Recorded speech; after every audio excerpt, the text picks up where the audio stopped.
যদি জবাব দিতে হয় তাহলে তারা যা করেছে সেভাবে করলে জবাব দেওয়া হবে না, তাহলে তাদের আর আমাদের মধ্যে কোনো পার্থক্য থাকলো না।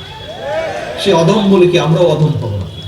আমাদেরকে যদি জবাব দিতে হয়, আমাদের 31 দফা যদি আমরা সফল করতে পারি তাহলেই জবাব দেওয়া হবে। দেশি এবং বিদেশি ষড়যন্ত্রকারী যারা, আজকে আমরা যেরকম এখানে ট্রেনিং নিলাম সকাল থেকে, আমরা যেরকম নিজেদেরকে প্রস্তুত করলাম যে আমরা জনগণের কাছে পৌঁছে দেব আমাদের কাজগুলো, আমাদের কথাগুলো, আমাদের উদ্দেশ্য লক্ষ্য পৌঁছে দেব, একই সাথে আমরা নিজেদেরকে সংযত রাখবো, অনেক কিছু থেকে সংযত রাখবো। যেই কাজগুলো থেকে নিজেদেরকে সংযত রাখলে এবং আমাদের সহকর্মীদেরকে বাধ্য করব সংযত থাকতে, যেই কাজগুলো থেকে নিজেদেরকে সংযত রাখলে মানুষের আস্থা আমাদের উপরে বৃদ্ধি পাবে, মানুষের বিশ্বাস আমাদের উপরে বৃদ্ধি পাবে, আমাদের সুনাম বৃদ্ধি পাবে, আমরা সেই কাজগুলো থেকে নিজেদেরকে সংযত রাখবো। মানুষ যা চায় না। ভাই রাজনীতি করেন কেন? আপনি করেনই তো মানুষের জন্য। তো যেই মানুষের জন্য আপনি রাজনীতি করেন, এমন কাজ কেন আপনি করবেন যেখানে আপনার আস্থার সংকট দেখা দিবে? তাই না? আস্থার সংকট দেখা দিবে, এরকম কাজ আমরা করব না।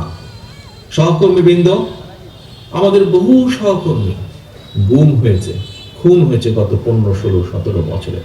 জুলাই আগস্ট মাসে আমাদের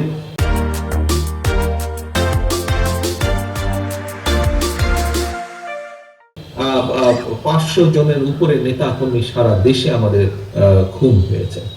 5 শতাধিকের উপরে মানুষ, সহকর্মী আমাদের হত্যা শিকার হয়েছে এই জুলাই আগস্ট মাসে। আর কোন রাজনৈতিক দলের হয়েছে কিনা আমার জানা নেই, অন্তত আমার দলের নেতাকর্মীরা 500-র মতো নেতাকর্মীরা খুনের শিকার হচ্ছে, হাজার হাজার নেতাকর্মী। আপনাদের এই মঞ্চে এই অনুষ্ঠানস্থলে অনেকে বসে আছেন যারা বিভিন্নভাবে শারীরিকভাবে ক্ষতিগ্রস্ত হয়েছে, কতজনের ব্যবসা বাণিজ্য নষ্ট হয়েছে, ঘর বাড়ি ভেঙে দিয়েছে আওয়ামী লীগের লোকজন। সেগুলি কি ভুলে গিয়েছেন আপনারা? কেন ভুলে যাবেন? সেগুলি ভুলে যাবেন না। এবং একটি কথা আপনাদেরকে আজকে আমি বলি, আমি যেভাবে চিন্তা করি পুরো বিষয়টাকে, আমার সাথে অন্যায় হয়েছে, অবিচার হয়েছে, আমার পরিবারের সাথে হয়েছে, আমার বাবাকে হত্যা করা হয়েছে, আমার মার সাথে অন্যায় করা হয়েছে, তাকে অত্যাচার করা হয়েছে, আমার ভাই মৃত্যুবরণ করেছে এই অত্যাচারের কারণে। আজকে এর জবাব যদি আমাদেরকে দিতে হয়, এই অন্যায় অত্যাচারের, আপনাদের সাথে যে অন্যায় হয়েছে, আমাদের বহু নেতাকর্মী, বাবা মারা গিয়েছে, মা মারা গিয়েছে, স্বজন মারা গিয়েছে, হাত করা অবস্থায় তাকে জানাজা করতে বাধ্য করেছে, আমাদের বহু সহকর্মী মারা গেছে জেলখানার ভিতরে হাত করা অবস্থায়। নিশ্চয়ই আপনাদের সেগুলো মনে আছে। এখন আমরা যদি এই সকল অন্যায়, অবিচার, অত্যাচারের জবাব দিতে চাই, যদি জবাব দিতে হয় তাহলে তারা যা করেছে সেভাবে করলে জবাব দেওয়া হবে না, তাহলে তাদের আর আমাদের মধ্যে কোনো পার্থক্য থাকলো না। সে অধম বলে কি আমরাও অধম হব না? আমাদেরকে যদি জবাব দিতে হয়, আমাদের 31 দফা যদি আমরা সফল করতে পারি তাহলেই জবাব দেওয়া হবে।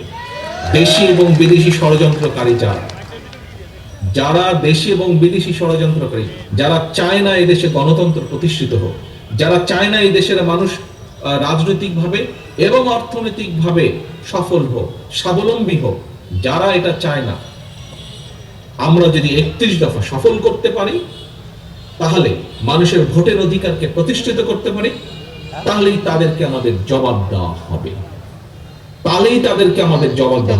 তাদের কায়দায় আমরা জবাব দেব না, তাদেরকে আমরা জবাব দেব আমাদের কায়দায়। কি সেই কায়দা? যা শহীদ জিয়া করতে চেয়েছিলেন দেশ এবং দেশের মানুষের জন্য, সেই কাজটি করা। যা দেশনেত্রী খালেদা জিয়া দেশ এবং দেশের মানুষের জন্য করতে চেয়েছিলেন, সেই কাজটি করা।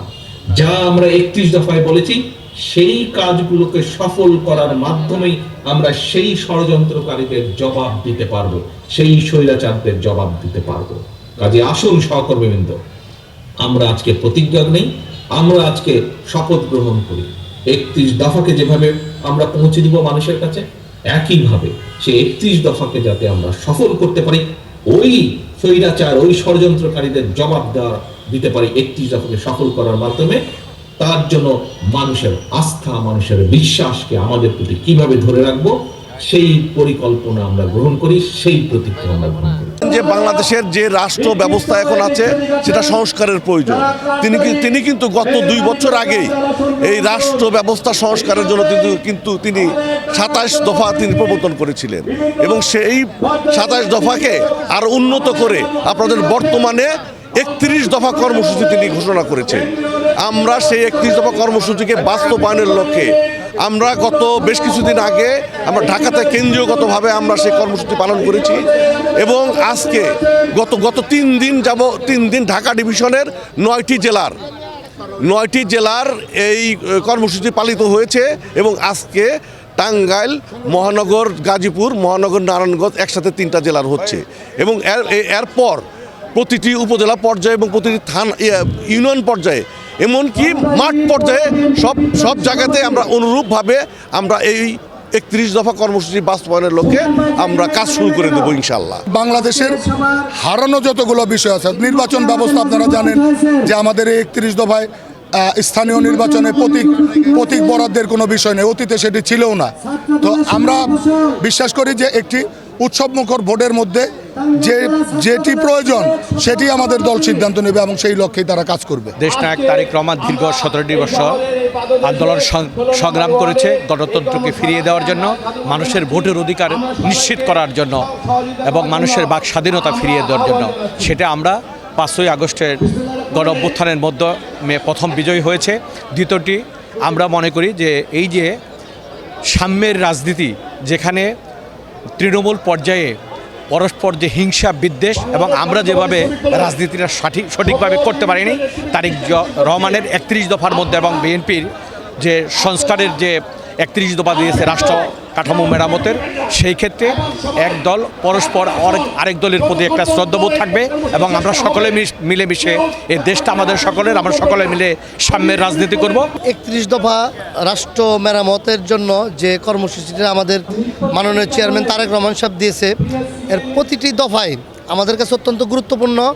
বিশেষ করে আমরা যারা রাজনীতি করি, অতীতে কিভাবে রাজনীতি করেছি সেটা ভুলে গিয়ে নতুনভাবে, নতুন আঙ্গিকে, নতুন প্রেক্ষাপটে আমাদের রাজনীতিটা করতে হবে এবং জনগণের সাথে সম্পৃক্ত যে বিষয়গুলো এখানে আছে সেই জিনিসগুলোকে কিন্তু আমরা গুরুত্ব দিয়ে কাজ করছি। 31 দফা দেওয়া হয়েছে, এটি বাস্তবায়ন হলে যারা রক্ত দিয়ে আবারও নতুন করে দেশ স্বাধীন করেছে, তারা যে বাংলাদেশ দেখতে চাচ্ছে সেই বাংলাদেশ আমরা দেখতে পাবো আর কি। এমন কোনো সেক্টর নাই, এমন কোনো বিষয় নাই যা 31 দফার মধ্যে নাই।